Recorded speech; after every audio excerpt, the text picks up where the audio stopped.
अब हम बात करते हैं भारतीय संविधान में दूसरे देशों से प्रभावित होकर या दूसरे देश के संविधान से जो भी ग्रहण किया गया है उसकी बात करेंगे।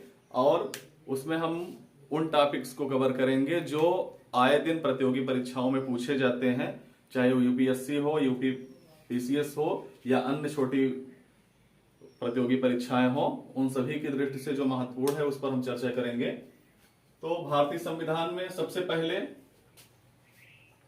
पहले भारतीय संविधान के लिए कि भारत लगभग 150 या 200 वर्ष तक ब्रिटिश के अधीन रहा, तो ब्रिटेन के संविधान से जो लिया गया है उसको देख लेते हैं। तो ब्रिटेन में संसदीय शासन प्रणाली थी और भारत भी संसदीय शासन प्रणाली का अभ्यस्त हो चुका था इतने वर्षों से, इसलिए भारत के संविधान में संसदीय शासन प्रणाली को अपनाया गया है। और विधि का शासन तथा एकल नागरिकता, यानी भारत में भी ब्रिटेन के जैसे एकल नागरिकता को अपनाया गया है। तो ये चीजें ब्रिटेन के संविधान से लिया गया है और ये प्रतियोगी परीक्षा की दृष्टि से बहुत महत्वपूर्ण क्वेश्चंस हैं। इसके बाद हम बात करते हैं आयरलैंड के संविधान से, यानी आयरलैंड के संविधान से भारतीय संविधान में क्या क्या अपनाया गया है। तो आयरलैंड के संविधान से राज्य के नीति निर्देशक तत्व को अपनाया गया है और राष्ट्रपति राज्यसभा में जिन 12 सदस्यों को मनोनीत करता है उसके लिए भी जो अपनाया गया है वो, यानी जो राष्ट्रपति 12 सदस्यों को मनोनीत करता है उसको आयरलैंड के संविधान से ही लिया गया है। और राष्ट्रपति का चुनाव कराने के लिए जो निर्वाचक मंडल होता है उसे भी आयरलैंड के ही संविधान से लिया गया है। और संयुक्त राज्य अमेरिका से अगर हम बात करें अमेरिका के संविधान से, तो जो हमारे भारतीय संविधान में मूल अधिकार, जिसे हम मौलिक अधिकार कहते हैं, इसे अमेरिका के संविधान से अपनाया गया। और राष्ट्रपति पर जो महाभियोग लगाया जाता है उसे भी अमेरिका के संविधान से ही लिया गया है। और न्यायपालिका की स्वतंत्रता और न्यायिक पुनर्विलोकन, ये दोनों भी अमेरिका के संविधान से ही लिया गया है।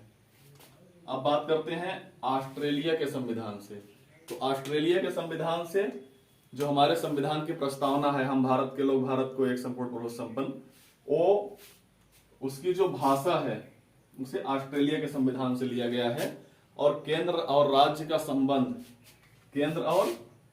संबंध ये ऑस्ट्रेलिया के संविधान से लिया गया। और साथ ही साथ समवर्ती सूची, केंद्र सूची, राज्य सूची, इसको ऐसे भी याद रख सकते हैं, केंद्र राज्य संबंध यानी केंद्र और राज्य, फिर उसके बाद समवर्ती सूची यानी जिस पर दोनों का समान अधिकार है, उसको ऑस्ट्रेलिया के संविधान से लिया गया है। और केंद्र और राज्य में शक्तियों का जो विभाजन है, यानी जितनी भी केंद्र और राज्य से संबंधित वो सभी ऑस्ट्रेलिया के संविधान से लिया गया है। और कनाडा के संविधान से, कनाडा से संघीय शासन प्रणाली और अवशिष्ट शक्तियों का सिद्धांत, जो अवशिष्ट शक्तियां हैं वो भी कनाडा के संविधान से लिया गया है। और सशक्त केंद्र, शक्तिशाली केंद्र, ये भी कनाडा से लिया गया है। और जापान के संविधान से, अगर जापान के संविधान की बात करें तो जो भारतीय संविधान में अनुच्छेद 21 है उसमें वर्णित विधि द्वारा स्थापित जो भी प्रक्रिया है वो सभी जापान से लिया गया है। और दक्षिण अफ्रीका से भारतीय संविधान में संशोधन प्रणाली को अपनाया गया है। रूस से मूल कर्तव्य को लिया गया है। और जर्मनी से आपात उपबंध, यानी जो भी आपातकाल के समय उपबंध किए जाएंगे वो सब जर्मनी से। और फ्रांस के संविधान से क्या लिया गया है, गणतंत्रात्मक शासन प्रणाली। फ्रांस में ही सबसे पहले गणतंत्र की स्थापना हुई थी और फ्रांस से गणतंत्रात्मक शासन प्रणाली को अपनाया गया है। इसके अलावा भारतीय संविधान पर जो सबसे बड़ा प्रभाव, वह प्रभाव है भारतीय शासन अधिनियम 1935, यानी भारतीय शासन अधिनियम 1935 का भारतीय संविधान पर सबसे ज्यादा प्रभाव है, क्योंकि भारतीय संविधान के 395 अनुच्छेदों में से लगभग, या कहें कि 250 अनुच्छेद को थोड़ा बहुत फेरबदल करके या उसी रूप में संविधान में रख लिया गया है।